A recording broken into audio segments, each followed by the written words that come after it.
to go ahead and call us to order and declare that we have a quorum of five members present.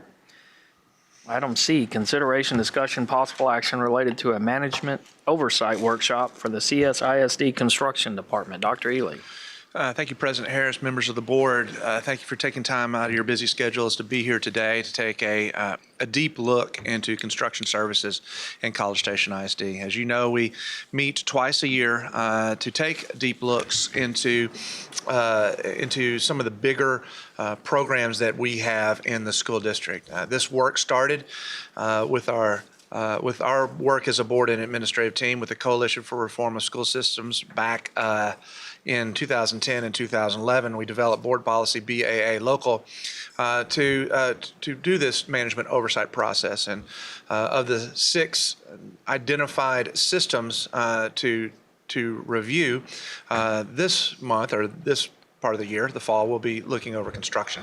So it's our pleasure today to have John Hall, Executive Director for Facilities, to talk with us about what we do in College Station ISD as far as construction services go, and to make sure that we are being fair and equitable and ethical and bringing the best value to College Station ISD. So with that, Mr. Hall.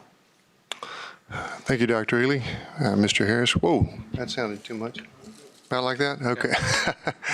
So we got about 2 hours worth of material here, lots of it. So I'll be cranking through some of this stuff fairly quickly, but feel free to slow me down, ask me a question in the middle of it. We will have a question and answer session at the end of this if you want to wait for that. So with that, I'm going to go ahead and jump right into it here. So I've done that one.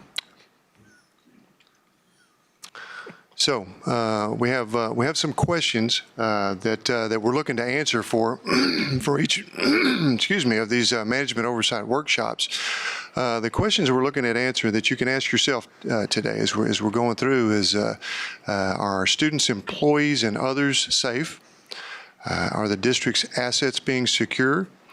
Are we following all applicable laws and policies in our processes? Are we fair in our selection of vendors and contractors in the way we process? Are major business systems effective and efficient? And are we making informed decisions regarding the future? So we'll have another slide similar to that at the very end that you can kind of check off as you go. So the overall presentation today, broken out into this 2-hour piece, is we have 5 different components of it that I'll be going over section by section. First is program description. That's a lot of how we got here and what we do. System integrity, telling us kind of how we take care of business, making sure that we're doing it in a fair manner. We got our performance metrics section. That's where we actually get into the numbers to see if we're meeting the right goals. Policy recommendations, and then finally going from here. Finally, at the end of it. So we'll jump right into the program description piece of it, where I'm going to describe kind of what it is that construction services is all about. It's further broken down into 5 pieces. I'm going to tell you the purpose, the policies that govern facilities construction from a board policy standpoint. A little bit of information as far as organizational charts, how many people we have and what they do, the model we kind of set that up with back in the day, and a little bit of history, what we've done since we started this department. So the purpose for the Construction Services Department was really primarily to run our bond projects. Our official stated purpose is to manage the facilities planning and construction process for all CSISD bond projects in a safe and efficient manner, and basically that's all the bond project money that we process.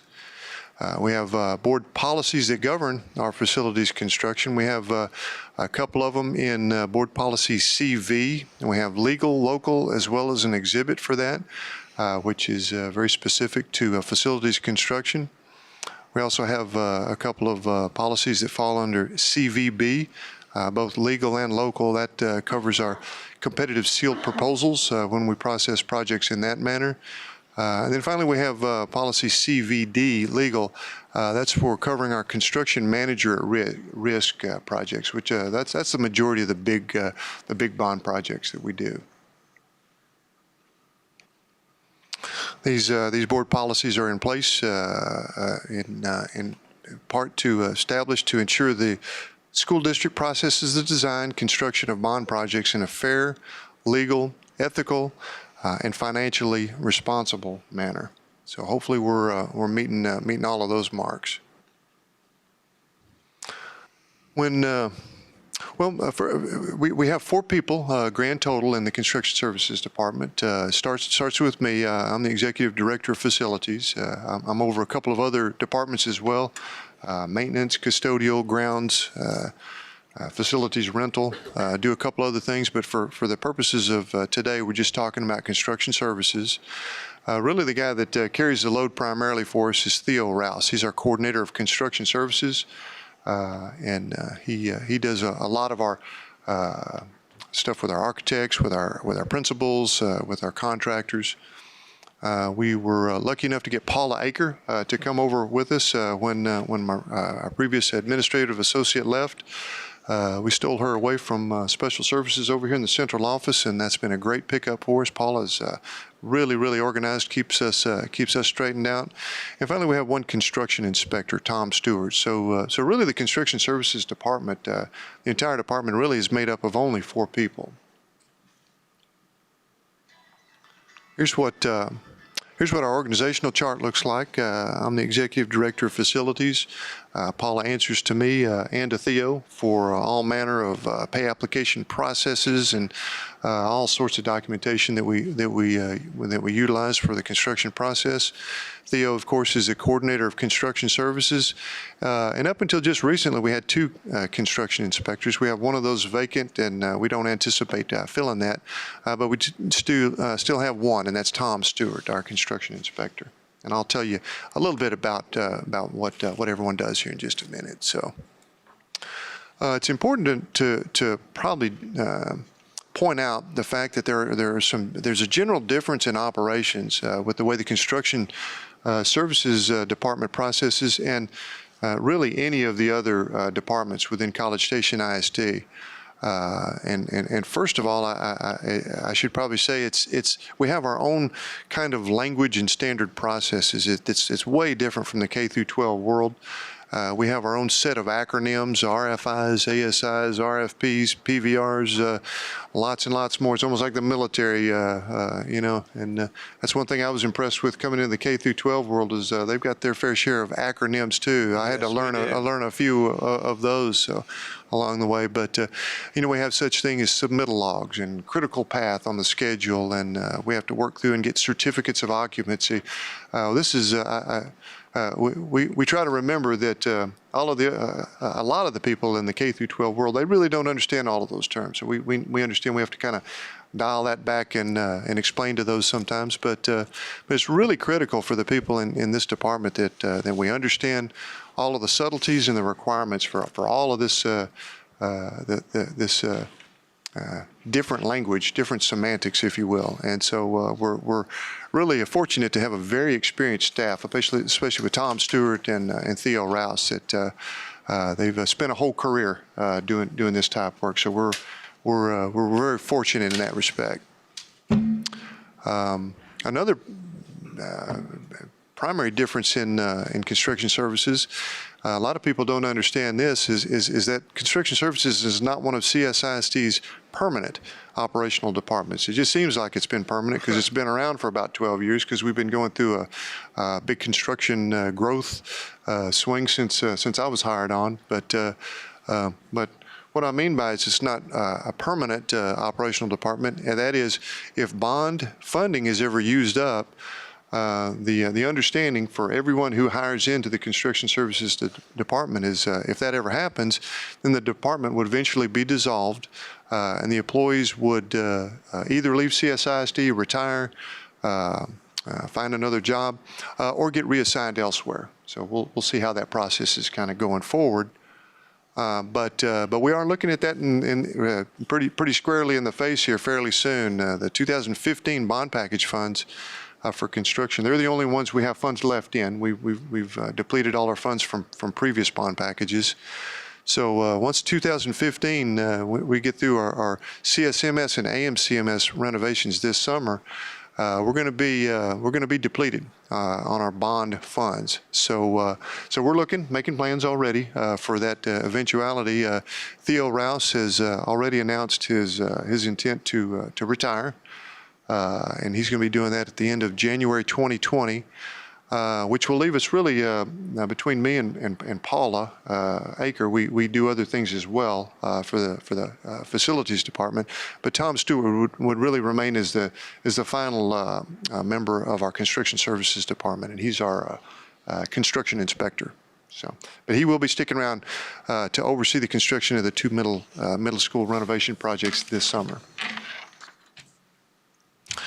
So what that means to us is the Construction Services Department will begin to be dissolved sometime in the fall of 2020. I'll say about a year from now. That'll get through all the construction projects, get our certificate of occupancies, all of our punch lists done, final COs all processed. So sometime about now we're going to be we'll be talking serious with kind of what to do with Tom Stewart, and hopefully we can keep him around.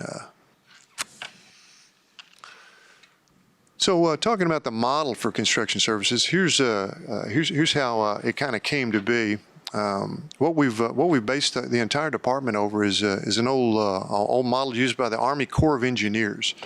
This is where really you have two main owners representatives for any project that you do. One of them is a construction project manager that right now Theo fills that role for, and a construction inspector or inspectors depending on the scope of the project. I think we went up to a couple of inspectors, maybe about twice. We had a couple for College Station High School, did it again over at Welborn Middle School. Those projects were big enough. But this all came about because this is the model that they use over the Texas University system for their facilities planning and construction department over there. They do billions of dollars worth of work for the A&M system all over the state of Texas, and that coincidentally is where I was working when Eddie Colson hired me to come over here. So that's what I was most familiar with.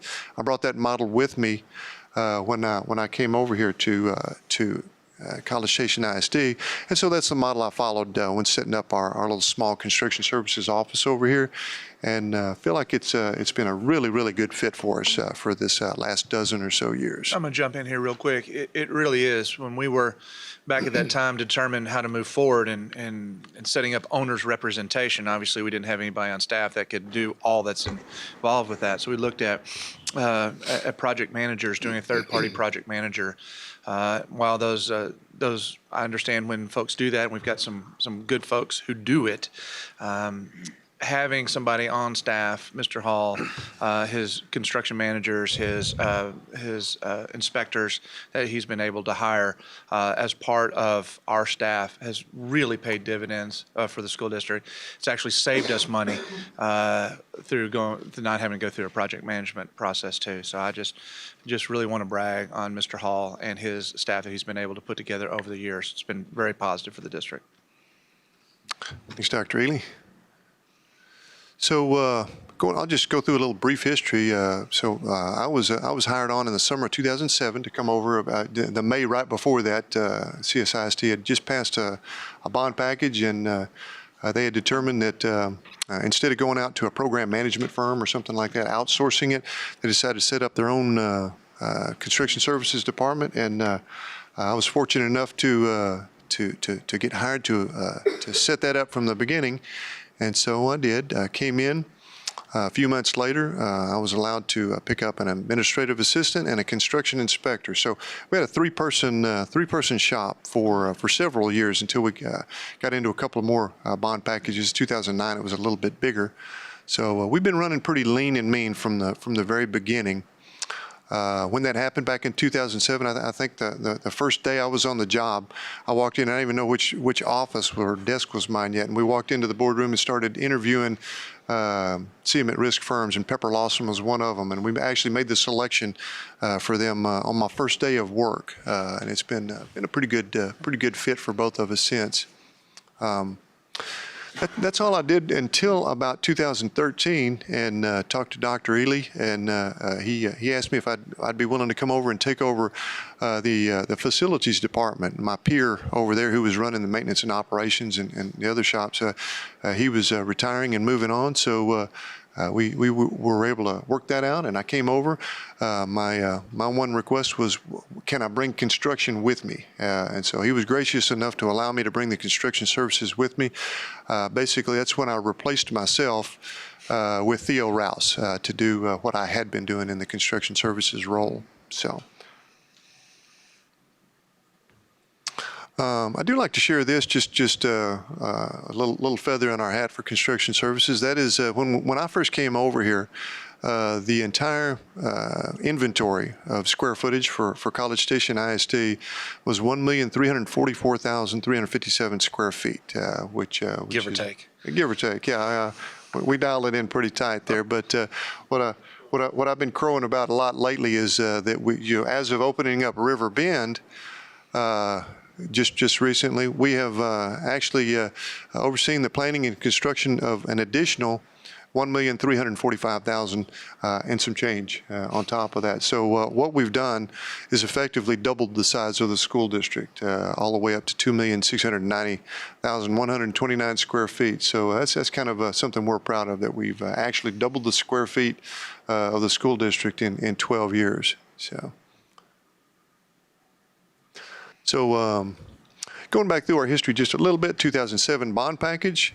We started off with doing some stuff over at College Station Middle School, did a track renovation over there, and immediately jumped into a big Consol High School athletics renovation. I don't know if y'all remember that, people who drove up and down Welsh back in the day, but we completely scraped and replaced one of the field houses, demoed most of it on the other one. That's when we took out the natural grass and put in artificial turf over here at Tiger Stadium. So that was sorely needed and much appreciated when we finished it. We also did a replacement elementary school over at College Hills. That used to be like the little village over there, if y'all remember that, all the little separate buildings. We replaced those. Yeah. Oh, that's right. You did. We had a big soccer field on the side of it. So we built our new elementary school on the soccer field end of it. And that was a logistics challenge, I'll call it. But we were able to get through all of that, and it worked out really well. Creekview Elementary School, we built that one new from just raw land. Did a couple other little things through there. College Station Middle School, we added an orchestra hall over there for them. Did a 12 classroom addition over Cypress Grove, as well as a roof replacement for them. We had lots of leaking roofs over at Oakwood and A&M Consolidated Middle School. We did some work over there, and as well as some classroom additions at Oakwood and AMCMS. We put about 6 classrooms on each of those campuses, as well as going over to AMCMS. They needed a track replacement, so we were able to crank all of that out in a little over 2 years for a grand total on our GMPs of almost $55 million. So we came out of the chute pretty fast on that. Had pretty good luck with 2007 bond package. That was with VLK Architects and with Pepper Lawson Construction. So on that list, Oh yes. on that list, 2 of those are new buildings, but the rest is all renovations or additions. Yes, there's some significant additions, 12 classrooms at Cypress. That's what we used. What we used that bond package for was to increase our capacity at grades 5 through 8, because College Station Middle School, was big enough. But we added on to Oakwood, AMCMS, and significantly to Cypress Grove Middle School, and that was able to forestall the need for a bond to increase capacity of campuses at the 5 through 8 level several years by doing that. Thanks. So going forward in history a little bit, we tackled up on the 2009 bond package. We ended up going with actually 2 architects on that one. SHW Architects came in and they did the College Station High School and most of the other stuff. We still kept with VLK Architects on Greens Prairie Elementary School on that one because they had designed the last few elementary schools just like that, and it wasn't broke, so we weren't fixing it. So we stuck with them on the elementary schools. So College Station High School still goes down as the biggest project in College Station ISD history. We also picked up some stuff over at, we called it at the time Support Services Center Phase 1. That's a couple of fancy words for the Transportation Center. Some people call it a bus barn, but we call it the Transportation Center. I assure you. So a lot of people also tend to forget that we did a couple of pretty significant renovations over at Consol High School as well during that time period. At the time it was just packed up with kids, about almost 2,800, maybe a little more kids at the time. So about 2,800. It was 2,850 when we split. We had 12 portable classrooms outside Consol when we split. It was a portable building village out there, and seemed like every closet, every room was being used for a classroom over there. So when we built College Station High School, moved them over there, that gave us a little breathing room, little elbow room over at Consol, and we went over there and did a couple of pretty good size projects over there. The Kate wing we renovated, and when you first walk in the front office area there, it used to be just a tiny little narrow corridor. We sprawled that out and put a big set of stairs and everything in it, and big logo and everything. It was really well received over there, and we were able to pick up 2 more security vestibules at that time. That's when security vestibules came to be a little more on the forefront of our concerns, and we were able to pick up a couple of those. So this is GMPs only. We added those up to a little over $121 million for the 2009 bond package. It was a little more school heavy in that respect. We did, of course, pick up some deferred maintenance on that as well. Well, 89? 92 was the grand total of the GMPs, 92 million on that just for that. Of course, we had a bunch of soft costs and everything else on top of that, but 92 million still puts it in the lead for the biggest one ever for CSISD. So. Yes, we are, because Okay. it's being filmed. Okay. And so it said phase 1. I mean, that is phase 1, just to clarify, that is what we see right now. So Yes. when we designed it at the beginning, the idea was that we will build phase 1 for College Station High School with the infrastructure to be able to handle 2,400 to 2,600 kids. So the hallways are wide enough, that the cafeteria is big enough. All those big areas are big enough to handle more kids, but we had classroom space for, at the time, we thought was about 1,800 kids. You never really know till you live in it. As it turns out, it's about 1,950 kids is the core capacity of it right now without portable buildings outside. So the plan at that time was to come back and add classroom space for an additional 600 students. So that's why it was designed on the front academic wing that's on the farthest north part. You'll notice that the sidewalks are very far away from the building because it was designed so that we could add classroom space on either end to get that classroom space for the additional 600 students. Also, it was contemplated in that design process that we would go back and get a 3rd gymnasium for College Station High School to bring it up to par to what Consol has, and a black box theater, because both the 2 comprehensive high schools have auditoriums, but Consol has a black box theater and College Station High School does not. Now, that was the plan back in 2009, and it'll ultimately be up to future boards to determine when it's time for phase 2, what that'll actually look like. But that was the plan going in. But again, phase 1 is what we all see right now. Correct. It is everything that we did Exactly. to open for 2012. Okay, so as we processed everything through the 2009 bond package, and that was a lot of work to do, it was a few more years between bond packages, but we came around in 2013, picked up another one, and in that particular bond package, I think the committee was called the Long Range Educational Planning Committee or Planning for Growth Committee, one or the other. But what came about for that particular bond package was Spring Creek Elementary School. And by the way, 2013 bond package, this was a process where we selected a different general contractor. We went with Joris, and we still kept with VLK Architects on this particular bond package. So So we had Spring Creek Elementary School. We did have a support services phase 2, which also known as our purchasing building out there. You see the purchasing building warehouse out there on the corner, where we added to that site over there. So they're right next to transportation. We also picked up some items over at Consol High School for an athletics addition and renovation. That's where we put our little sports foyer kind of on the parking lot side over there for ease of access for public on that side of the world. And also got in there and did some much needed renovations in the locker rooms and stuff like that. Art classrooms on that one too? Didn't do anything. About the art studios? Not on that particular one, right? So. We also picked up another school over College View High School, Venture and Leap, collectively known at the time as the Center for Alternative Learning. So we picked up a project over there and really kind of mopped up on several other security vestibules. We had 5 remaining campuses that really needed to create a security vestibule. So we got creative and designed up security vestibules and processed the construction for those on CSMS and AMCMS campuses. Cypress Grove, that was an easy one.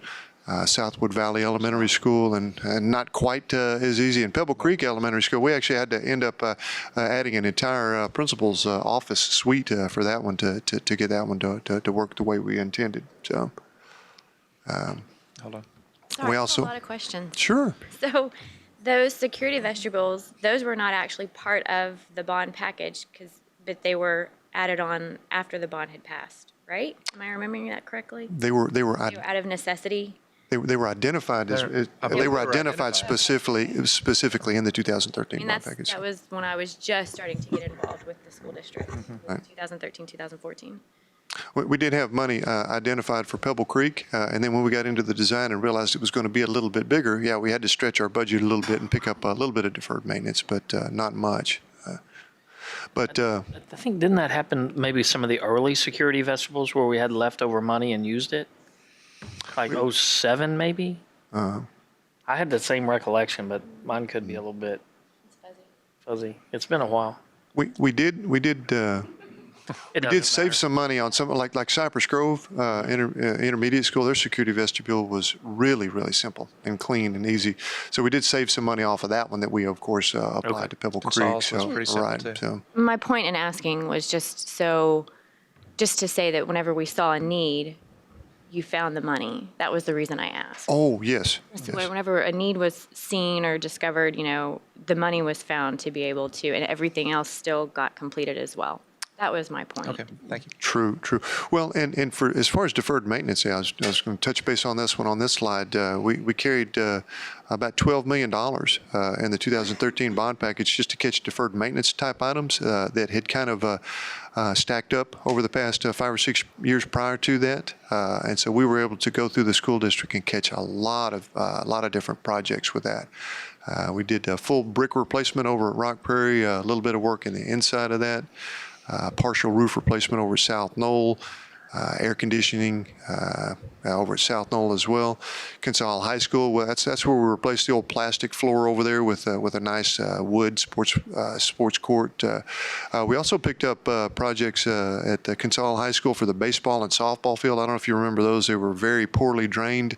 It would rain in the spring over there, and we'd be rained out for a week or two over there. It'd just be a big sloppy mess over there. So we were able to rework those as well.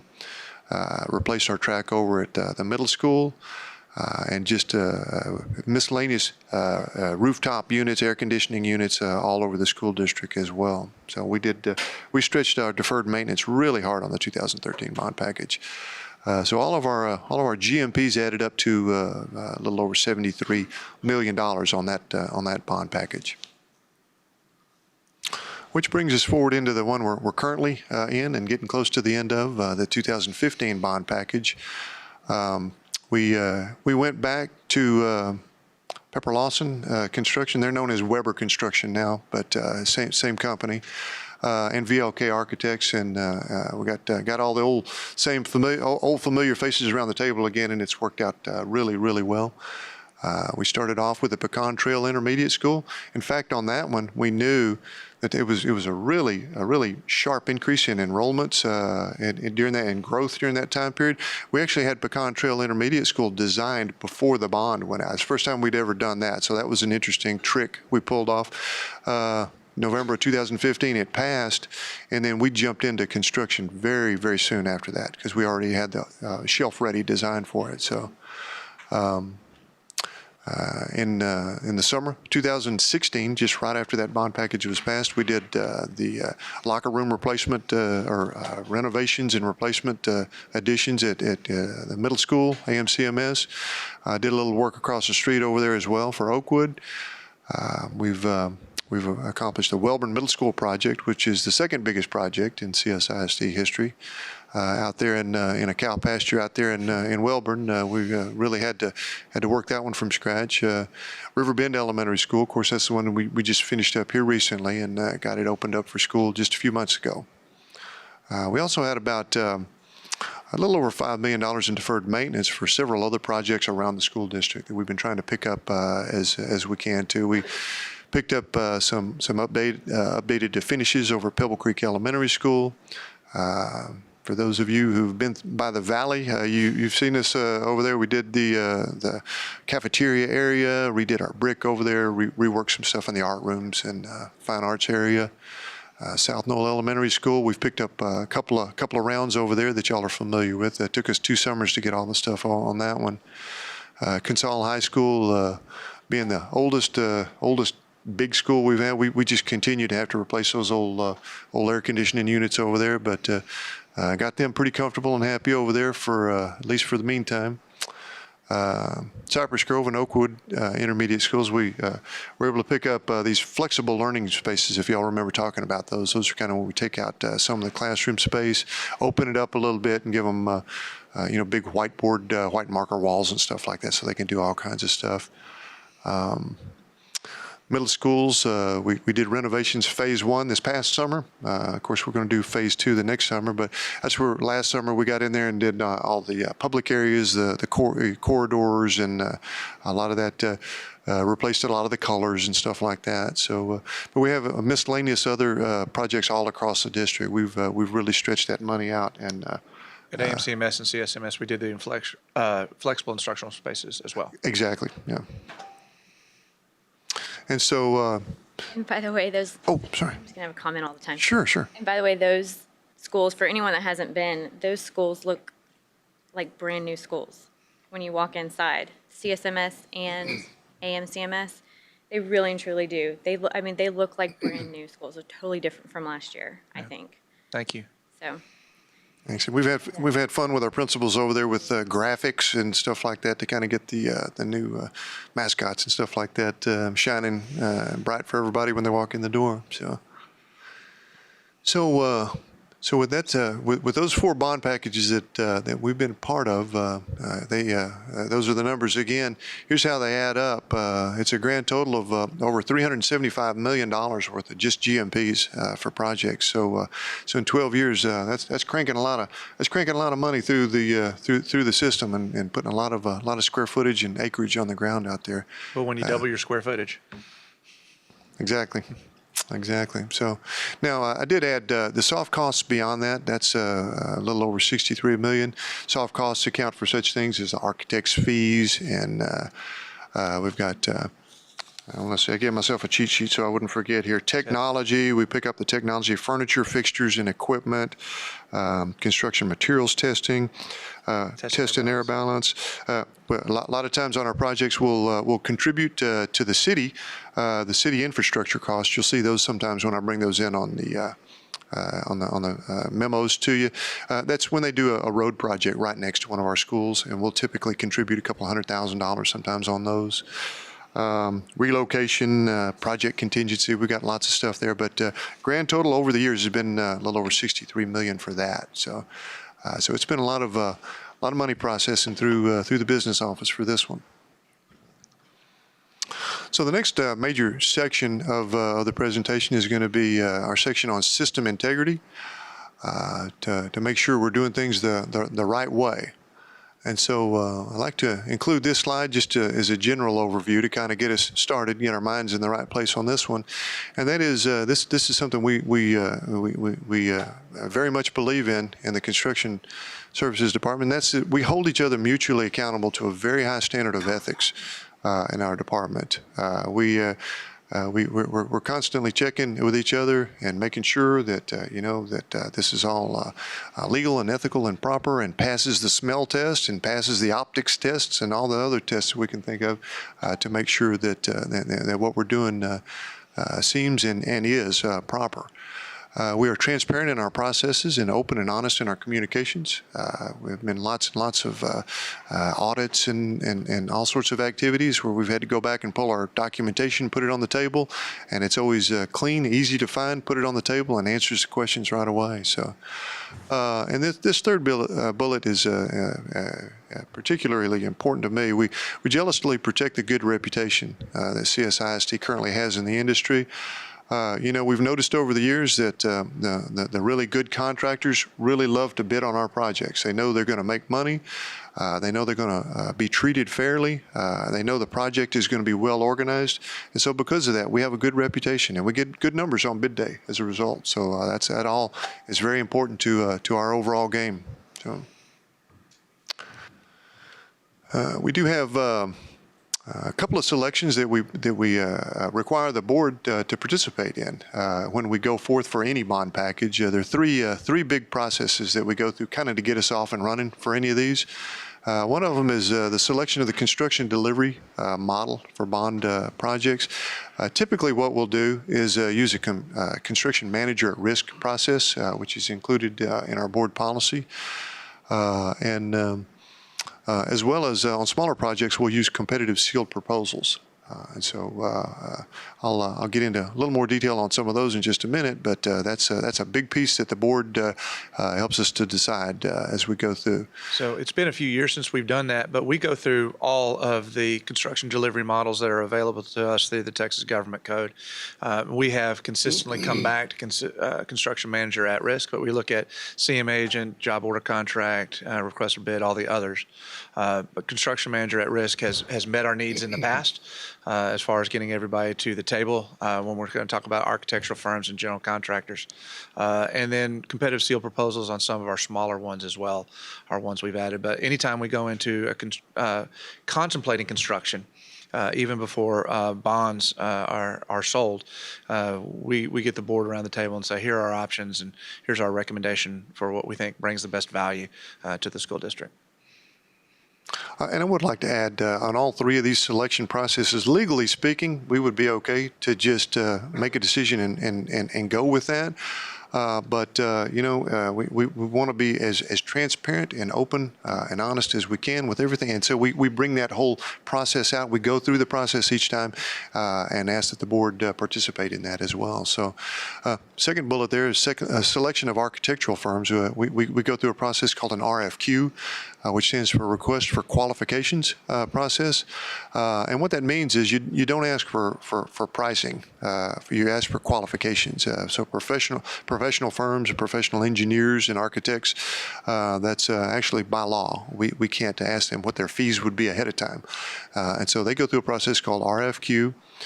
I know Gwen has served on this a couple of rounds with me. I think a couple of y'all maybe have too. Yeah, that's right. Michael did too. So where we go through, typically on a deal like that, we'll, when we're contemplating a big bond package, we'll put the word out for an RFQ, and we'll get anywhere from anywhere from 7 or 8 to up to about 15 architectural firms across the state will put in big packages for it, and we'll go through the process where we shortlist them and interview them and make selections and score them out. So in a very similar process we go through for our selection of our general contractors, and that's a little bit different in that we can actually request what their fees would be, their general conditions, what their overall fee on top of the GMPs would be.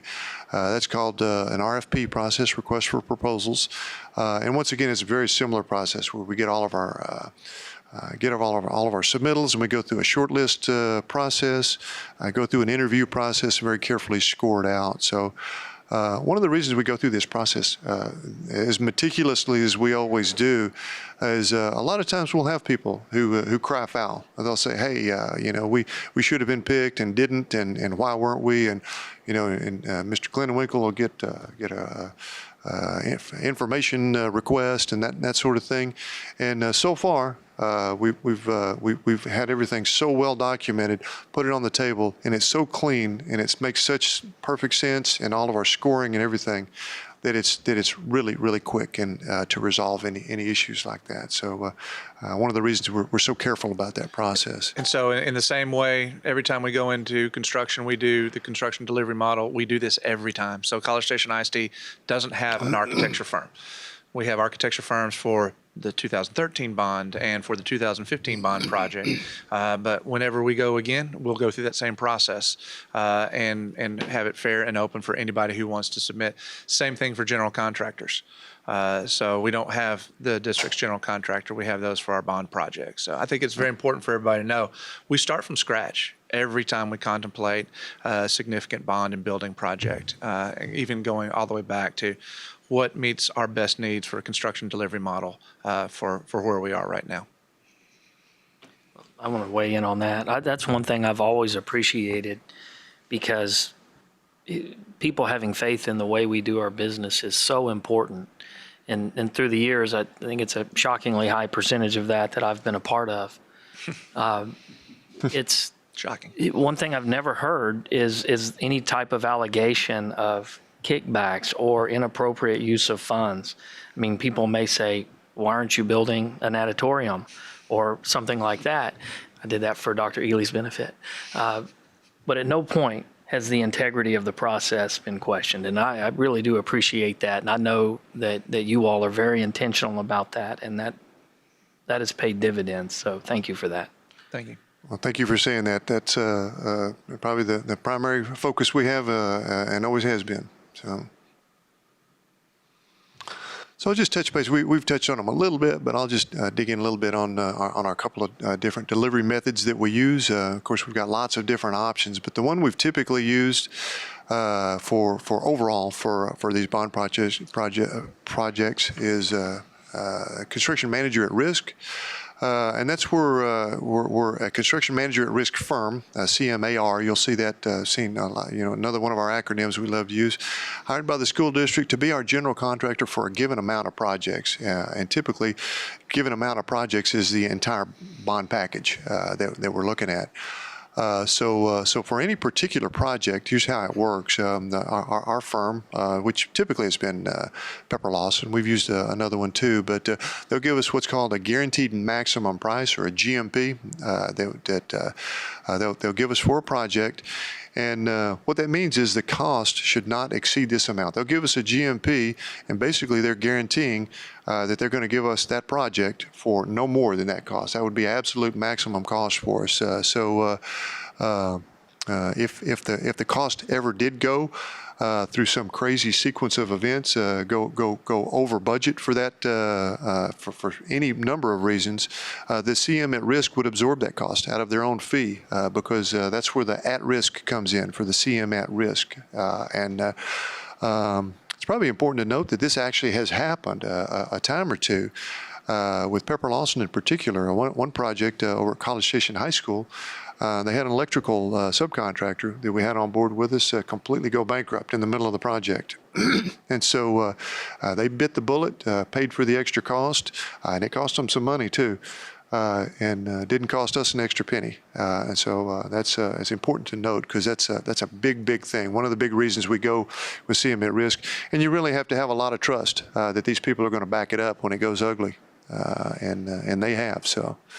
And of course, at the end of each of our projects, typically we'll have some amount of savings, and all of that, 100% of that, reverts back to the school district. So there's a lot of trust there too. They're trying to save money just like we are, but we get 100% of it back, and which we're able to reuse for other projects.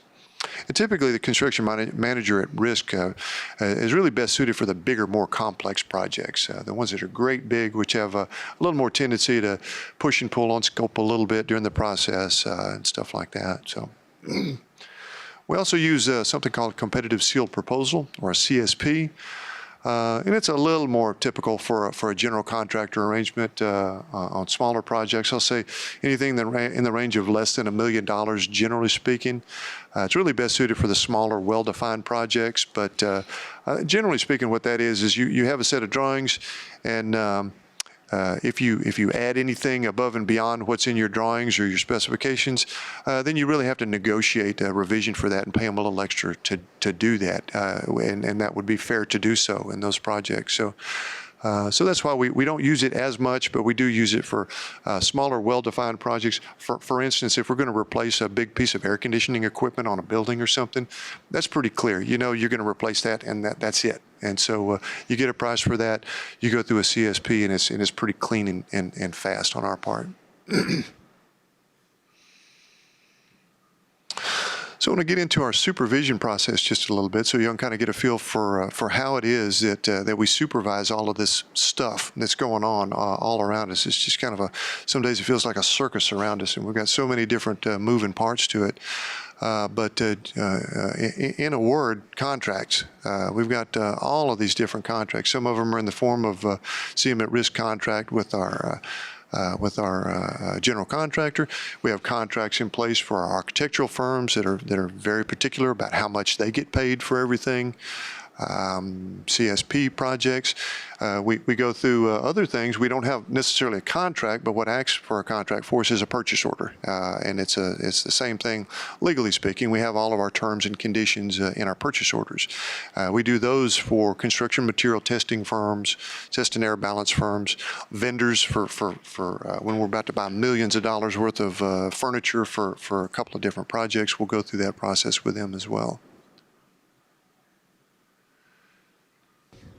Another part of our supervision process is really focused on three primary areas of concern, I'll call them, that are supervised and monitored continuously. You always hear about people talking about you want it good, you want it fast, and you want it cheap. These are kind of the three bullets right there. We focus on our quality, our budget, and our schedule. That's what we're obsessive compulsive about in the construction services department. So I want to dig into a little bit on these three areas of concern that we have. First of all, our supervision of quality. We have to make sure that we're getting what it is that we're paying for. That the taxpayers of CSISD are getting exactly what they're paying for, and that we're paying for the right thing. So. Really, our first line staff are monitoring our quality with our construction projects is our construction inspectors. A lot of people refer to these as our boots on the ground guy. These are the guys with the scruffy jeans and the dirty boots, and they're out there in the big middle of it every single day. They get to knowing these contractors and subcontractors pretty well because they're all up in their business every single day. And ask questions about all kinds of things. The materials being used, we make sure that if we're paying for oak, we're not getting stained pine or something like that. Everything across the board is very, very carefully reviewed. We review submittals to make sure they're all appropriate, methods of construction being used. We question and check basically everything that's out there, and our guys are very experienced at this. They've been in the business forever, and they see just about everything out there. And if we do have I'll say a spirited debate with our contractor about any particular issue, then what we'll do is end up holding back payment as necessary if we have to get to that point until we can get it resolved. And we've had to do that from time to time as a part of our normal operations. Our construction inspectors also kind of help us keep an eye for safety and compliance with OSHA requirements. Now, we don't go in there and tell them they have to fix something. That's their responsibility as per our contract. But we do point out saying, that's getting a little dicey over there. This ditch is a little dangerous looking, a little deep, or whatever the case may be. And they, of course, listen to that and go correct it immediately. Another way we supervise quality is we have independent third-party verification of specific areas, and I just briefly touched on it earlier, but here's what they are. we've got firms called construction materials testing firms, and these are the guys who come in to verify such things as soil density, moisture for when we pour concrete on them, or if it's paving or whatever the case may be, that we're not pouring concrete driveways on a bunch of wet mush out there that's going to crack and tear up and everything. So we go through a very particular testing process for that. If we're pouring concrete structures, then we take what's called cylinders, test cylinders, and we do the compressive strength testing for those to make sure that the concrete is good concrete, and then it's not some crumbly, weak mix that's going to fall apart on us.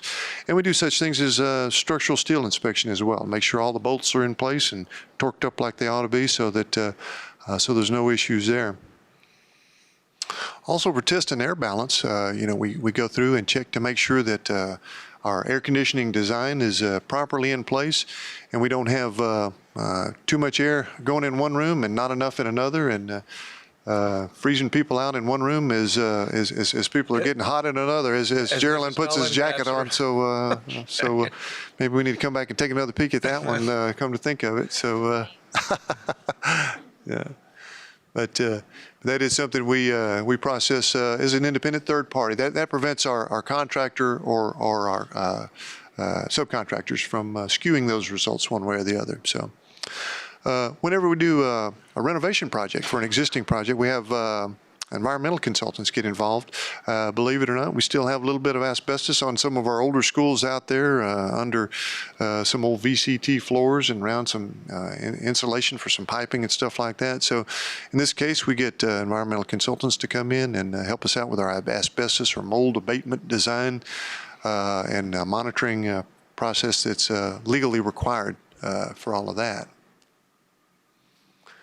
And we also have, for utilization of some of these firms, picking them, we try to use local firms when possible. So when we go through our RFQ process, we try to pick some of our local firms when possible. A lot of y'all know some of these firms around town: Gessner, CME, Paul Evans, Terracon, some of these guys. We try to keep that distributed locally as much as we possible can to keep some of those dollars locally whenever possible.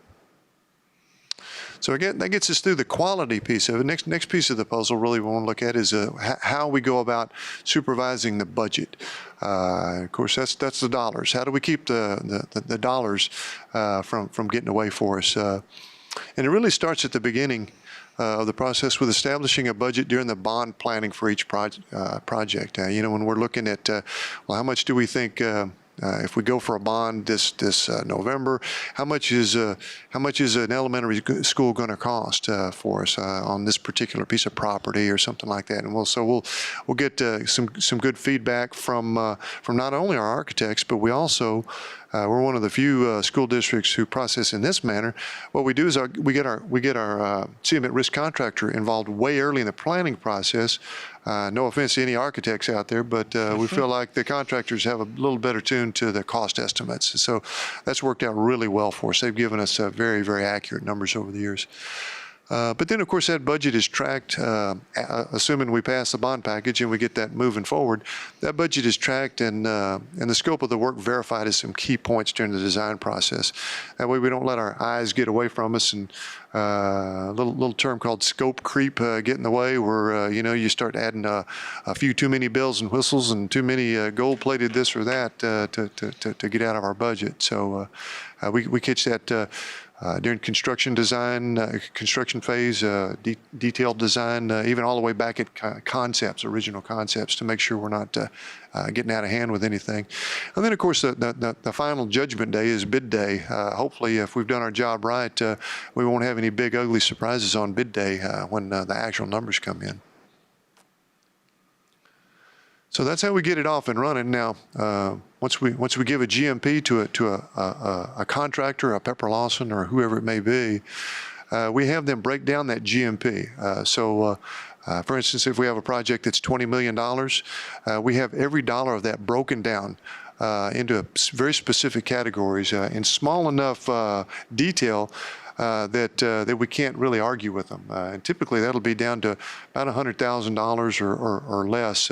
What we don't like to do is have a single line item that's like, $3 or $4 million, and they want to say they're, at some certain percentage of it, and it's a little harder to defend when it's that big of a number. So it's very critical that we do this, break it down into a schedule of values, and then we review that with our staff, have the architect look at it, and really this becomes the basis for the pay application as we process it. This pay application process, of course, happens every month. That's the lifeblood for a general contractor and everyone working for them.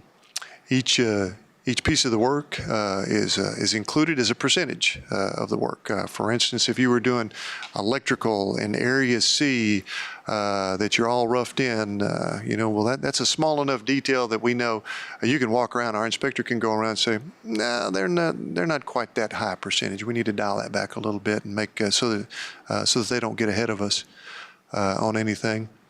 But we review that monthly, of course, for accuracy, adjust those pay applications as needed. And we guarantee in our contract that we're going to pay within 30 days. But our business office, they're just really great with this. So after we get everything processed and over to them, they can usually crank it out in like 10 days, which makes everybody happy that they get their money flowing and they can get their subcontractors and vendors paid. So that's keeps the cash flow moving, but it's in a very controlled process.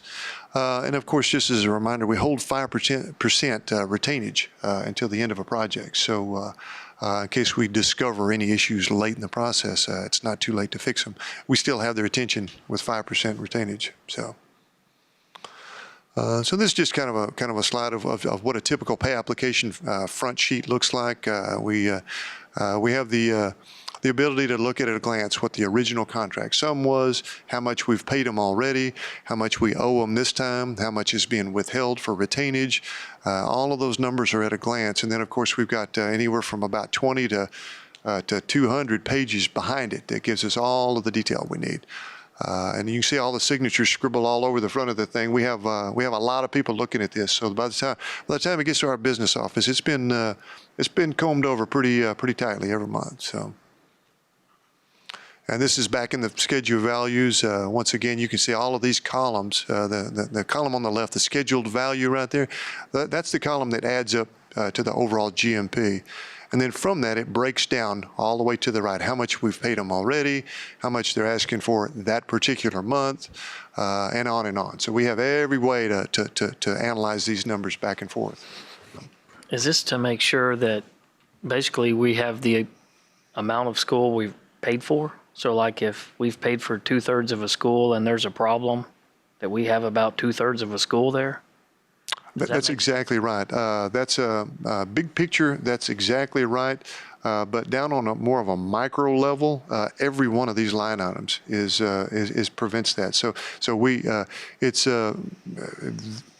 I'm not going to say impossible. It's probably, but it's very difficult for a contract to get ahead of us in their billings because of this, because we check out every single one of these line items.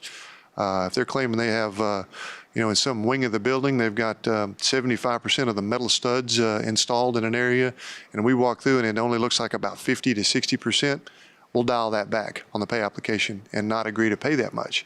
And that's an easy thing. You walk around it, and it's like, yeah, okay, you're right. We'll dial that back a little bit, So, and the contractor always wants to get ahead a little bit, but sure. We don't let them get ahead. So that's the game. So. Okay, thank you. So then finally you get up to well, I do want to. By this point, you've already been past bid day processing, but I did want to note a few things for bid day processing. One of the things, and you mentioned it earlier, Jeff, about comments about people processing things in a strange way or anything. A lot of that, 90% of that, goes down weird if it's going to happen at all on bid day. And so what we make sure to make sure we're keeping a very close eye on things is we have CSISD personnel present to monitor. And here's how it works. When you have a construction manager at risk contractor, They are the ones who process bid day processing for us, and they are the ones who assemble and accept all of these bids from all of the vendors and subcontractors out there. So when that day comes about, whatever the, Thursday at 2 o'clock, whatever the date is, we are there in their office. And what we do is when all of those bids are coming in, they'll print them off for us. And what we do is we sign and date every single legitimate bid. So if our initials are on it, it's a good bid. If it's not, it's impossible for anyone to sneak one in late, a couple hours after the fact, after they heard what so-and-so, bid on it. And I've got on there absolutely no bid shopping. If you're unfamiliar with that term, here's what bid shopping is. That's when, you put in a bid, but then you call them up and say, yeah, I may not be low, but whatever the low bid is, you cut that by $100 and I'll do that, which, might sound like a good idea up front, but it's about as unethical as you could get, and it really causes gigantic problems legally and otherwise. You lose all trust for people who are bidding it fairly. So we make sure that we don't have any any monkey business going on for such things.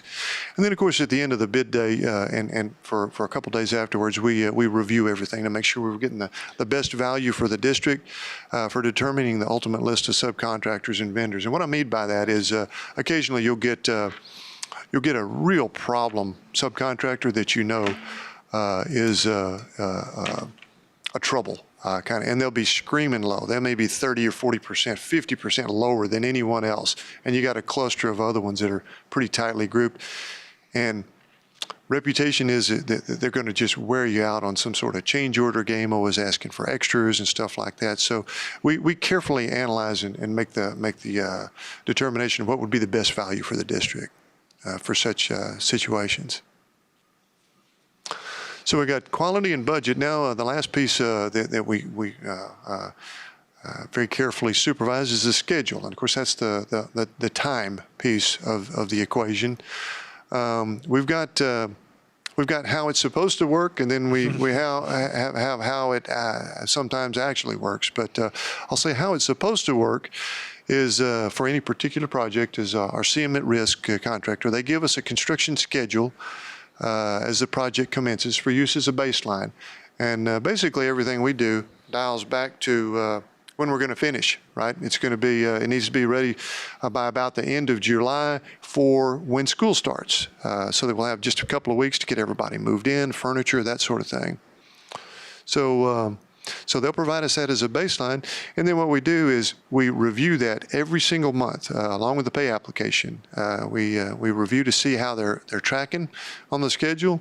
If they have any outstanding issues, any bizarre things are happening that might stretch them out a little bit, lead times, if there's some particular piece of equipment that they thought they were going to be able to get in October, sure enough, it's going to be November. We put all those out on the table, and we work through how are we going to recover our time for that? And they'll tell us, okay, well, we don't have to have that part. We'll work around it and get ahead of the schedule on these other pieces of the puzzle so that when it does come in, we can plug it in and we won't be in bad shape. So we work through all of those solutions and very carefully with each other. So. And of course, we review that once a month. So, Well, yes. that's something worth hitting on, I think, because in my tenure, we've had one time when a project missed deadline, and we were very fortunate in that it wasn't something that we didn't have a home for the people that were planning to go there. Yes, sir. And I mean, when you think about the impact, let's say a new elementary school that's supposed to be open that fall, if it's not open, where do all those kids sit? Where do they learn? So I commend you on that job, and I think part of that goes to you don't always take the low bid. You're wanting somebody that can hit quality and your schedule as well. And you guys have done a great job on that. Well, thank you for saying. I got our metrics will come up in a little bit, and you'll see we had a couple black eyes, but nothing too heavy duty over the years. But right. It is something we're very, very tuned into.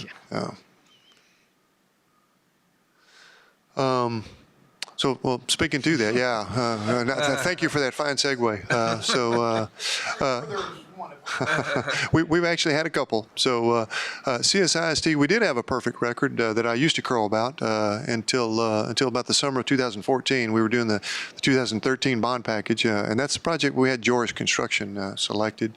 And they came in on late on 4 projects, actually, over the course of a couple of years there when we were working with them. That created, I'll say, a tremendous amount of tension with a lot of people. Luckily, it wasn't anything that kept us from getting into a school like an elementary school. We had a couple of projects, like one of them was a purchasing building, and one of them was the project over there for the athletics foyer. So it was things that we could work around, fortunately, but they were still painful and they were still embarrassing. And we took that very, very personally. And this was a significant factor in Joris Construction, making their request to not to complete all of the 2013 bond work. We actually went out for a request for proposal, if you all will recall, in the middle of the 2013 bond package, went out again, and Pepper Lawson came back into the game, and they won that piece. And so they were able to pick up the remainder of the 2013 bond work, and it worked out, I'll say, very well at that point. They were also, Pepper Lawson was also awarded the 2015 bond package work via the RFQ process for them, due in very large part to their outstanding record. They had a perfect record of bringing things in on schedule, among other things, among the quality and budget issues as well. And they're currently working on our preparations for our last of our 2015 bond package projects right now, which we've mentioned already, the 2 projects at our 2 older middle schools for this coming summer. We do have other schedule impacts that I'd like to have more control over than we do sometimes, but sometimes we have a little bit of influence over those, sometimes not so much. But City of College Station, got a lot of my very good friends and peers over there working, but we do have a lot of stuff to coordinate with them. The fire department and police department are just a few. The public works folks, those are the ones who are doing the road work projects right next to ours. Planning and development office are the ones that we get our permits from, and ultimately our certificates of occupancy from at the end of a project. Utilities, there's a ton of stuff to work through with utilities for our electrical infrastructure, how we're going to feed these buildings, as well as water, sanitary sewer, that kind of stuff. That's where we get our civil engineers to help us out quite a bit with. And then even occasionally we'll pick up a little piece with the parks and recreation guys. We'll do something like we did over at Creekview Elementary, and we'll lease them, a couple of acres of one of our sites for 99 years for $1, so they can, do some park stuff over there for us and for us to share. Here you see we got a couple other bullet points here for, occasionally we have a project that that's butts up next to one of our farm to market roads or something like that. And we have to get TxDOT, Texas Department of Transportation, involved for driveways access, onto these farm to market roads. Texas Department of Licensing and Regulation gets involved. TCEQ, for Center for Environmental Quality, gets involved with stuff too.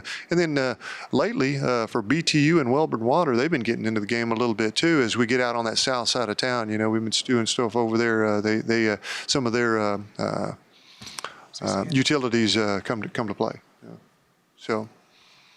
So that's probably plenty for schedule. The next major section of the presentation is for performance metrics, and that's where we share all the numbers for, hey, are we meeting the mark or not, basically. So what we look at is what measures do we use in facilities construction to determine how well we're doing.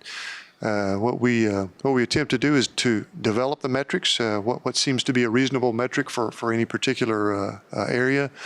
And then with that metric in mind, we determine the performance targets or goals that are related to that. And so as you're looking these over, keep this in mind. We always appreciate board input on these metrics. First of all, are they the correct metrics? And secondly, are the targets or goals correct? Maybe we need to tighten them up a little bit. Maybe we need to loosen them up a little bit. So keep that in mind as we're going through the next few slides here. So our performance metrics, they really fall out into the big three that we talked about earlier, the quality, budget, and schedule pieces of those that I went on and on about a little bit. I apologize, I tend to talk too much about that stuff, but it's such a big part of our game. But also we pick up a fourth item, and that's customer satisfaction.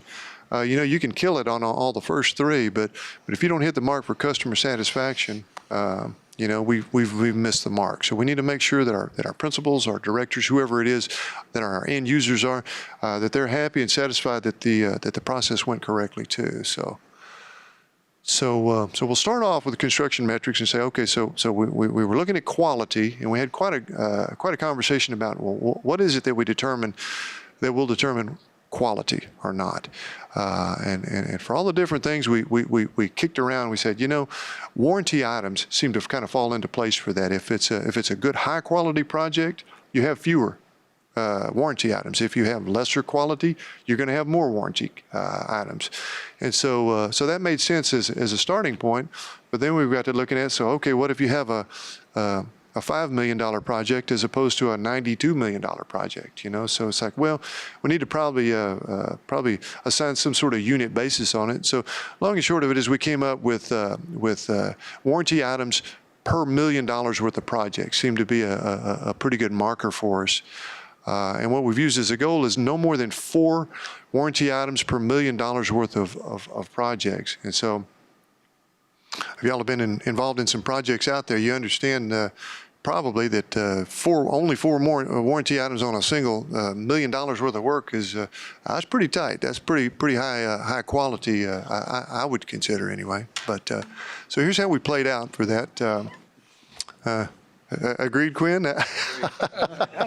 Warranty item. So that was our marker. That was our mark on the wall that we were going to try to hit for these. And so here's how we hit on all 4 of the bond packages. Back in 2007, we were hitting at about 4.87 when we went back and looked at those numbers. This was really before we even had board management oversight workshops back in the day. 2009.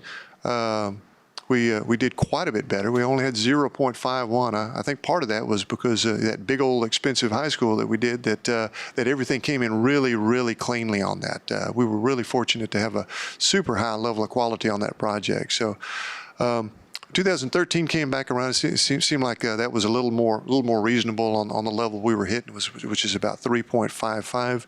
So that's kind of when we established that for warranty items per $1 million. And so far in the 2015 bond package, we're hitting about 1.54 warranty items per $1 million.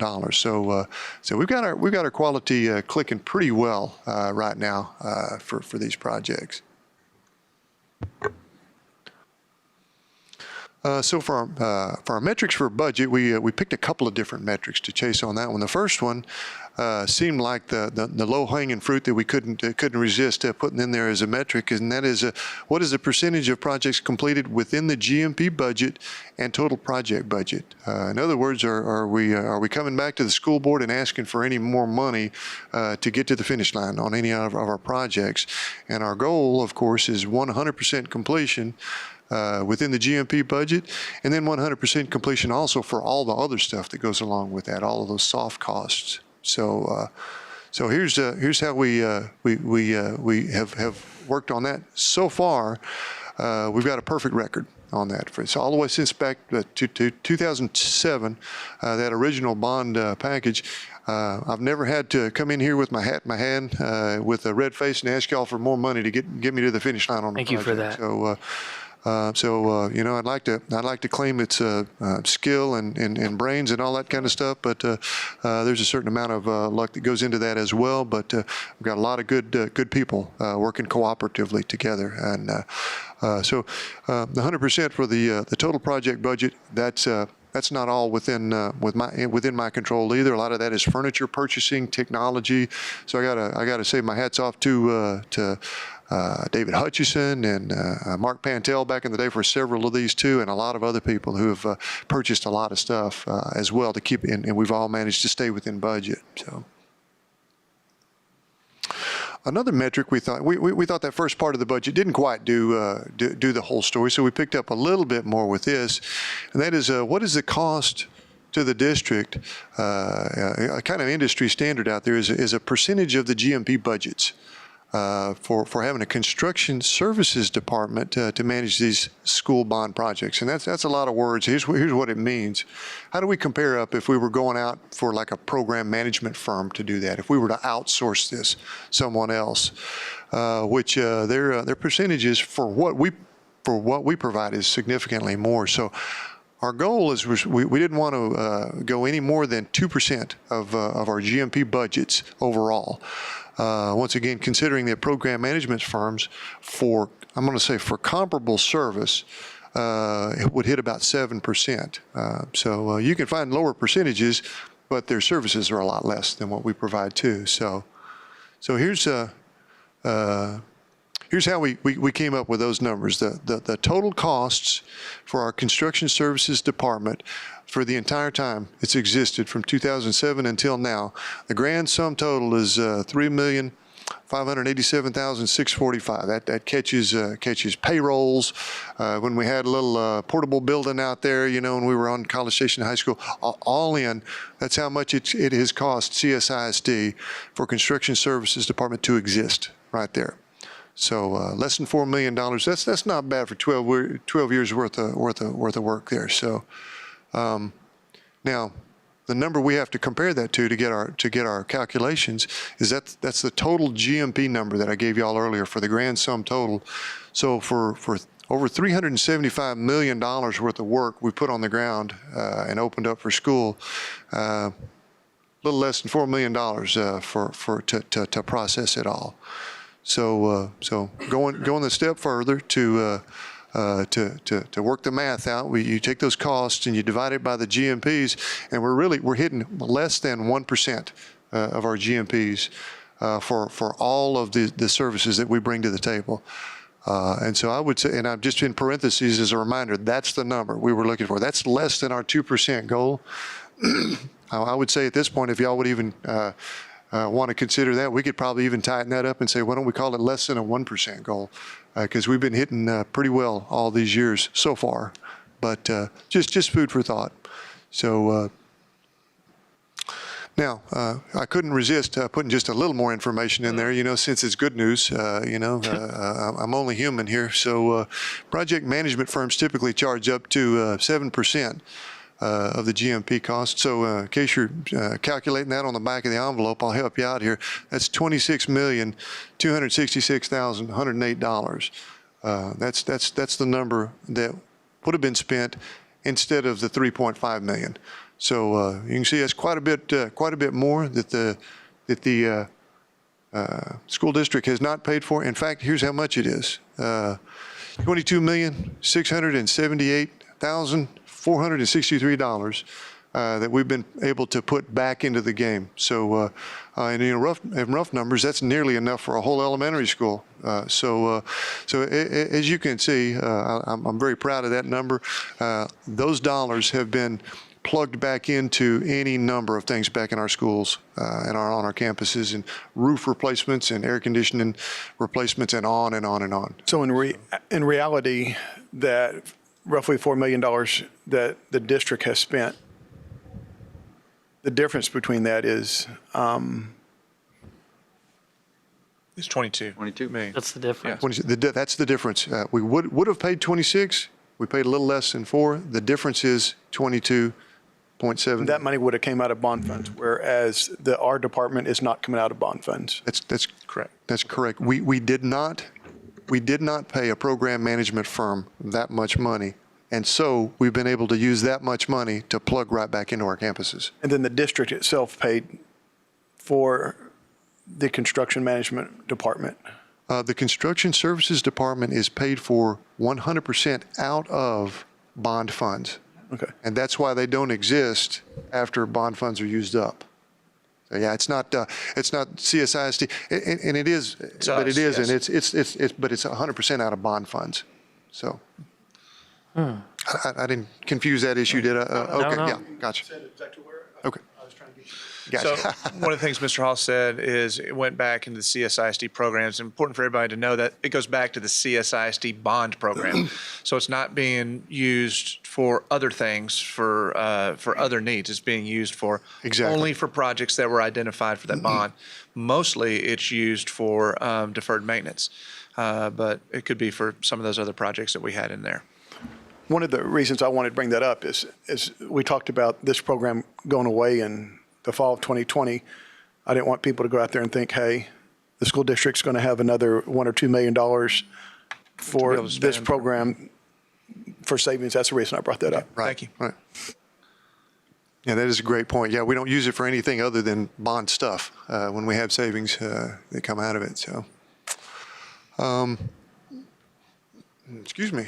So our other metrics, some of the other metrics we needed to come up with some numbers on, or schedule, of course. We got the quality, we got the budget, we got to pick up the time piece as well. So, once again, the low-hanging fruit here on this one is what is the percentage of projects completed within the original schedule? So our goal, of course, is always 100% of projects completed within the original schedule. Nobody likes a project coming in late. Drives everyone a little crazy. So here's how we've tracked it over the years. The 2007 bond package came in 100%, and so I was feeling pretty smug about that and bragging on that one a little bit. 2009 came about, and we were still 100%, and that was probably the toughest individual project over at College Station High School. That's when I lost a little more sleep over than the rest of them. Probably Mr. Martindale too. He was the principal over there at the time, but He was dark-headed back then. we got her done. We were like the cable, Larry the cable guy. Is that the one that said get her done? We managed to get her done, but then we got into the 2013 bond packages we talked about a little bit earlier. So that's when we had 4 out of our 8 major projects there come in a little bit late, or a couple of 3 or 4 months late, or a little more, and so that was tough on my ego, but I got past it. We worked our way through it, and. That was the number that me and Mr. Williams are used to, 50%. So I'm proud to present to you today that we're back in the 100% game, at least for the 2015 bond package, and we feel like we have the right players in the game right now, and the results speak for themselves a little bit for that. So finally, the final metric we needed to pick up was customer satisfaction. We've looked at that a couple of different ways, but the best way seems to be actually processing a customer satisfaction survey with our end users, the ones who had to deal with us, the ones who had to process things through. And that's our principals, our directors, who are actually occupying the buildings and projects we've completed. So we went out with a survey to all of them with anonymous results. Make sure you all notice that's anonymous. So all of the principals and whoever's filling it out, they know we're not going to come back around and browbeat them and, hey, why'd you give us a bad score or anything like that. So we don't want to know who did it, but we do want to know what the numbers are. So we went with 5 different areas rated on a 1 to 5 scale. 1 being the lowest grade, and 5 being the highest in satisfaction. And our goal has been at least 4.5 for each area. And this is something we actually did at before the last board management oversight workshop. So here's how the results came out. And this was as of about a month ago when we did this. So this is pretty recent. The design of the project meets your needs and expectations. We got a 4.6 on that one. Issues that arose during the process were taken care of, and there are always issues that arise during the process, lots and lots of them. And so 4.6, I feel like we did okay with that one. One I am very proud of is the fact that facilities construction staff was helpful and professional. We got a 4.8 on that one. So that's in large part for a tip of the hat to Theo Rouse. He just does a really, really great job with that. Tom Stewart and Gary Kent too, for that matter, our inspectors. The planning and coordination during the construction processes itself, once you actually get that building starting to go up, to make sure that they know what's going on and they're coordinated and know what to expect. Got a 4.6 out of that. And then finally, the overall satisfaction, we also got a 4.6. So the average of all of those is a 4.64, which is all of the individual items and as well as the average are over the 4.5. If that's one y'all feel like we need to tighten up a little bit, bump it up or something, just keep that in mind too. So really, that's all the metrics that we calculated out, and so all things considered, I feel like we're doing okay for the metrics as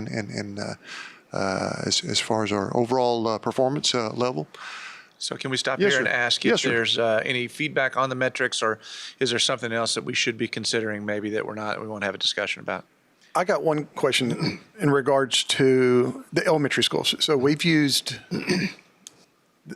basically the same building plan for how many of the elementary schools? So we started in 2000, well, it opened in 2006 with Forest Ridge Elementary. We looked at all of our 5 current elementaries at that time, and we kind of started with the Rock Prairie model and then developed the Forest Ridge, which was prototype. So since then, we've done Forest Ridge, Creek View, Spring Creek, and River Bend. Now, we rebuilt College Hills. So that is also on it, but due to the way the site lays out, we had to kind of break it apart and stretch it out, if that makes sense. But it's, the front office works the same and those types of So things. if we look at that first metric, where it talks about designing the project meet your needs and expectations. So that would probably lead one to say that current elementary school that we have is basically, there's 4 of those. There's Based 5, or 5 in that result. They are, but each one is a little different. We still go back to the design table every time to say, okay, this is how it's worked for us.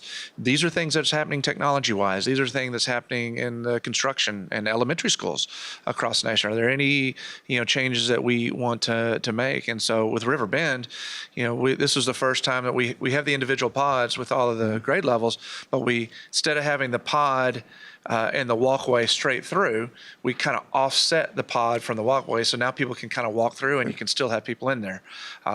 This was the first time we incorporated a little bit of outdoor covered space outside of each pod too, or we share between 2 of the exterior pods. So each time, we're not just changing up the brick color and the paint color, but we are looking at some things that we can improve upon that as we move along. Okay. It's always kind of Go ahead. I'm sorry. Go ahead. No, go ahead.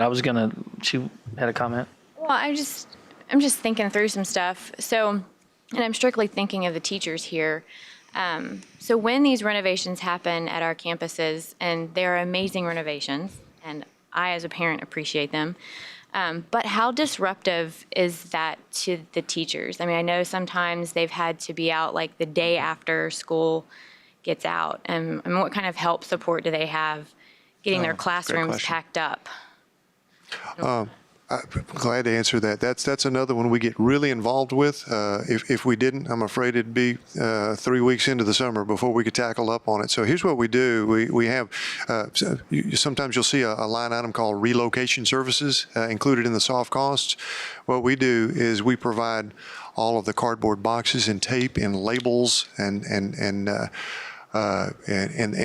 movers to move anyone out of their building. We do not leave that on our teachers to do. So if we're renovating, for instance, South Knoll this past summer, that was a gigantic scope of work to do in the time that we had to do. What we did is we got all of that set up ahead of time, coordinated ahead of time with Laura Richter over there. All of the teachers in every classroom, they had their boxes with us gently coaxing them from behind. Please get those boxes filled up, and so we had our movers planned to come in like within a day or so after school was over We moved it all to a place where we wouldn't be doing any work. I think it was a library in that particular case.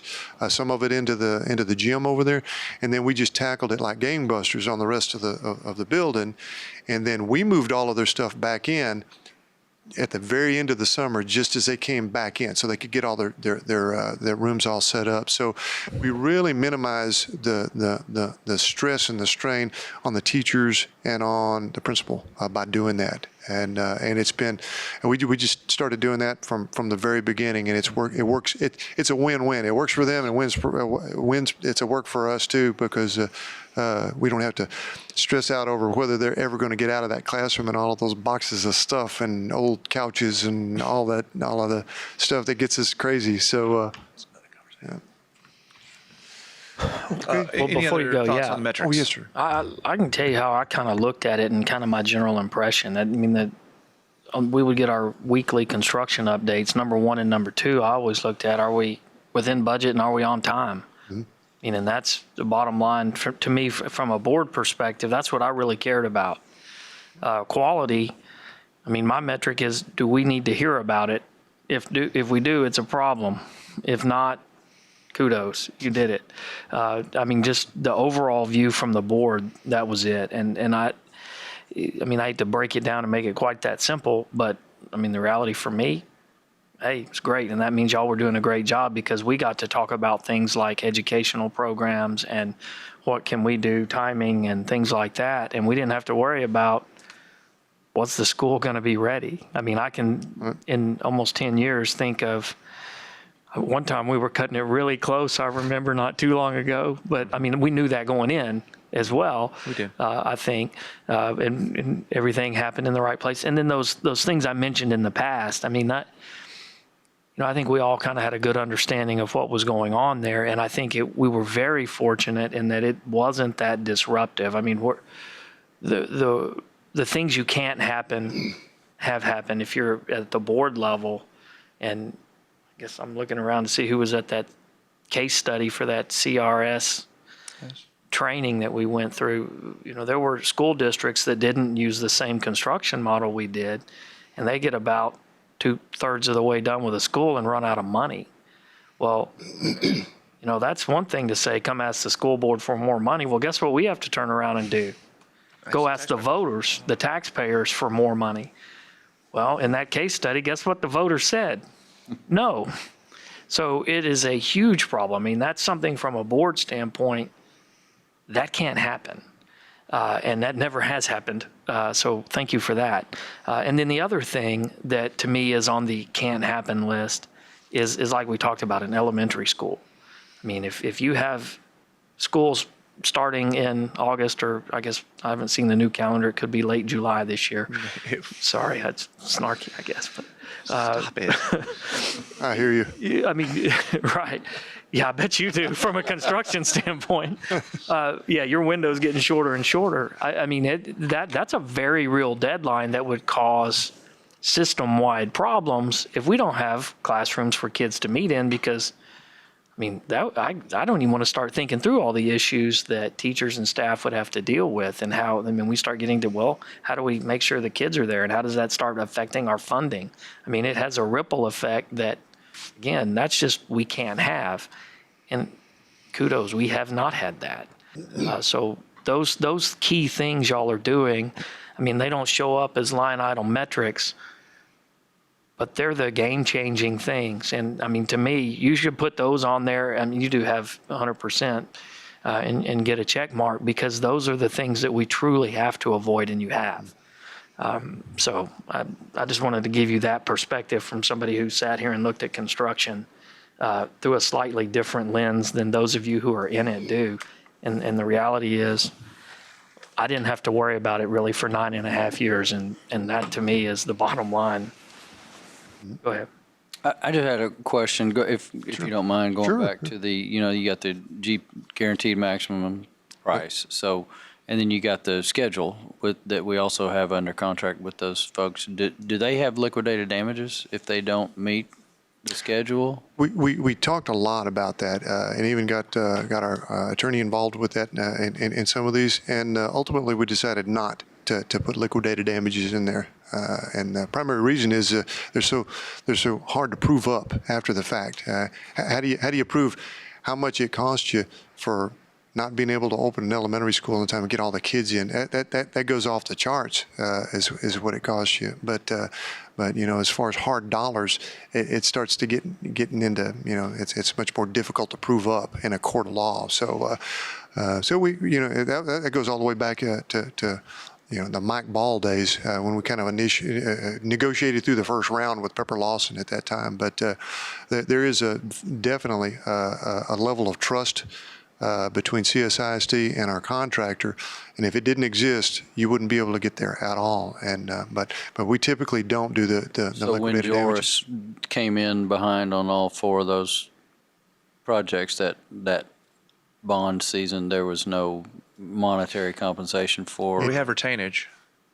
We just held money until they were done. That's right. We had their attention because they weren't getting paid the full amount of the contract, but it didn't end up costing them all of their fee and all of that as a result. So that's a fact. So you have to be able to prove, or you have to Yeah, be able to and evaluate the damages that it causes in order to impose liquidated damages? Typically, yeah, and this kind of goes back to some experience that I had with Theo Rouse, and even back with the A&M system.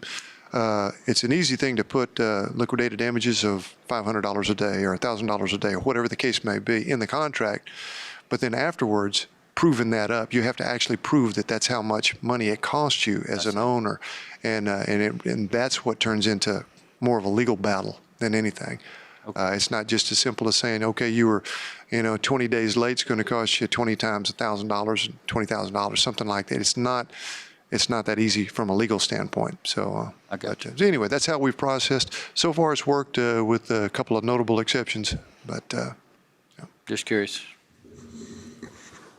And so, Jeff, you said it, but you didn't say it, that even though those projects did not finish on time, on the schedule, we were still able to start school regularly.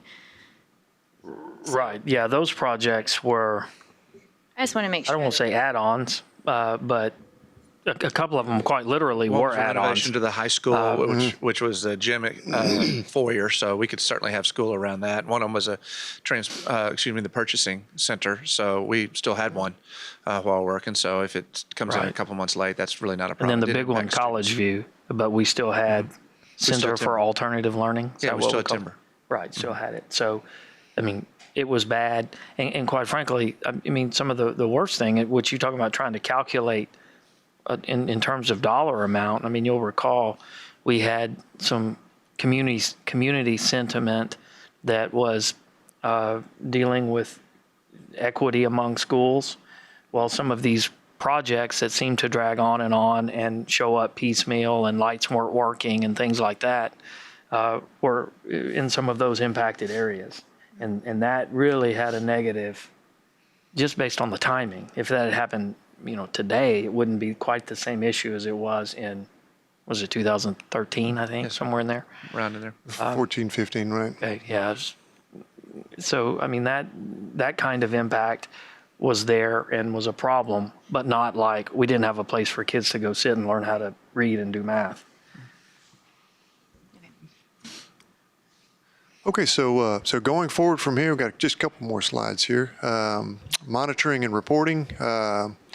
As we go forward for the Board of Trustees, we will continue to have a full management oversight workshop every 3 years. Bond updates to the school board in a workshop setting. Occasionally, Dr. Ely will tap me on the shoulder for coming in here on a monthly meeting and give you a little update on where we are on the 2015 bond package, wherever we may be there. And of course, when we have active construction projects, we crank out the weekly updates every week for those. We have all the fun little digital photos. You can see all the stuff we're up to on the projects, and then an annual update on the performance metrics that we're seeing here earlier. So challenges going forward for the construction services department. In a word, funding. But to unpack that just a little bit more, if you remember one thing off that slide, just remember funding. So, but unpacking that a little bit, just want to make sure this is on your radar, that the 2015 bond funds will be depleted in 2020. So when we get this time next year, that's going to be it for the bond funds. Right now, we're planning around no bond package until at least the November of 2021. So we've got about a 2-year gap that we're looking square in the eye right now for bond funds. And I recognize some of that is related to enrollments versus capacity. So we finally enjoy a good position for that for the first time since I walked in the door. So that is good. I want to mention that too. So our capital outlay funding on other deferred maintenance project type issues, we carry about $500,000, just a little less than that on our annual budgets right now. And that's become a little bit of a strain to keep up with the increasing demand. If we're not going to have the funding on the bond side of the house, capital outlay is where we kind of fall back. And so looking forward, if we could get that up a little bit, that would be much appreciated by a lot of folks out there. And we have some project needs are currently being deferred at this time. So I want to talk a little bit about capital outlay and funding. So as many on the board will recall, in our annual budgets prior to 2011 or so, we would have well in excess of $1 million in capital outlay for ongoing deferred maintenance projects here in the school district. That was one of the things that we cut pretty severely, all the way down to less than $100,000 in some years after we were reduced in funding by the state legislature. You recall, public education was reduced $5.4 billion in a biennium, and that equated to about $7.5 million annually for College Station ISD. That's one of the things that we've been trying to do is increase capital outlay. Well, in the time that our economic situation has gotten slightly better over the last few years, we've been having a run-up in increase in the number of schools. Building and opening 5 schools in 5 years, we have additional utilities costs, additional operational costs, additional staff costs that have been added to the budget. So what our goal has been is to try to get that number up as high as we can to meet those needs, instead of from a bond budget, from the maintenance and operation budget. What is great about next school year, well, one, we've got House Bill 3 has been implemented, and that has been good for College Station ISD from a fiscal standpoint. But secondly, next year we're not going to be opening a school. And so we don't have to take between $850,000 to $2.4 million and invest that just in startup costs for an additional school. So our hope is that not only can we do the things we need to for teacher compensation and additional staff members for the needs that we have as a growing district, and for meeting the needs of the increase in healthcare costs for all of our employees, but we can also increase our capital outlay funding next year. So as we start that budgeting process, it'll be right around the corner as we start that in March. And those will be some of the things that we'll continue to talk about.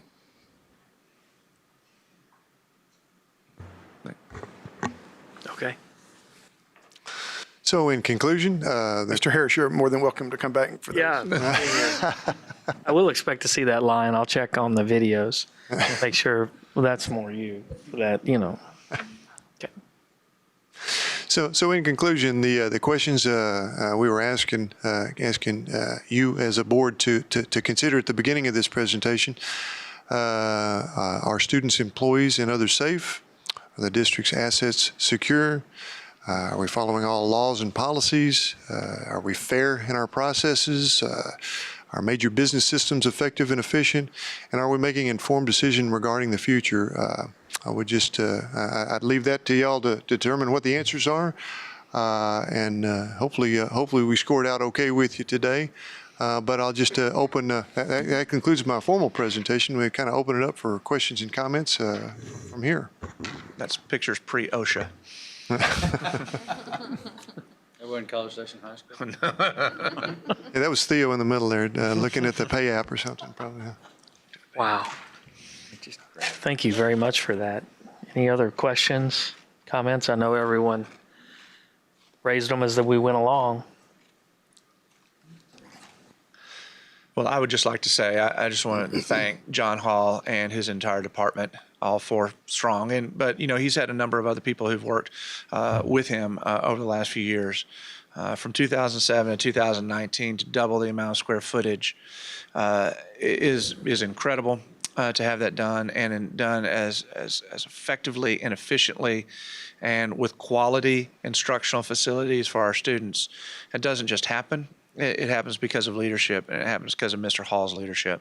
And I know he defers to Theo and to others that he's worked with, but it wouldn't happen if we didn't have Mr. Hall in that chair, setting the vision, setting the model, and the expectation for excellence, and following up to make sure that we had that. So, John, I just want to thank you for everything that you've done and continue to do for us. And we are the citizens of College Station ISD and the taxpayers of CSISD are fortunate to have you here. Well, thank you, Dr. Ely. And I would like to say, too, thank you for all the support you've given me and the other administrators, but I also thank the board. Y'all keep voting yes for these projects. Y'all keep trusting us, trusting me and my crew to go out there and tackle up on these projects, and that goes a long way. I appreciate it, and hopefully we've earned your continued trust. As long as that's not the team of 8 out there on that boom. I think that's a great team of 8 meeting for January. Yeah, I want to echo those comments and say the same thing. And I said it before, but I want to say it again, just so you can, really understand how much I appreciated really being able to take construction and facilities being ready and in a quality way for granted. It is not something that I worried about. And that to me is a true testament of success. When I get to sit there and think about the things that we're tasked with about educating and making sure we're supporting the administration and dealing with public issues and those kinds of things, it really didn't ever enter my mind that, we may have a big problem with this facility. So thank you. That's really, I think, a job well done. When you think about the sheer volume, it's like time and time again. It's like every time we turned around, there was a new school that we were, the number of weeks where I didn't get a weekly construction update. Very few, because it's been a constant, really the entire time I've been on the board, which is almost a decade. So thank you. Well, you're welcome. The way we look at it is if we're doing our job right, you shouldn't be worrying about stuff like that, and I think we do. Plus that, I probably worry enough for everyone around the table constantly anyway. So. All right. Anyone else? Okay, with that, we're adjourned.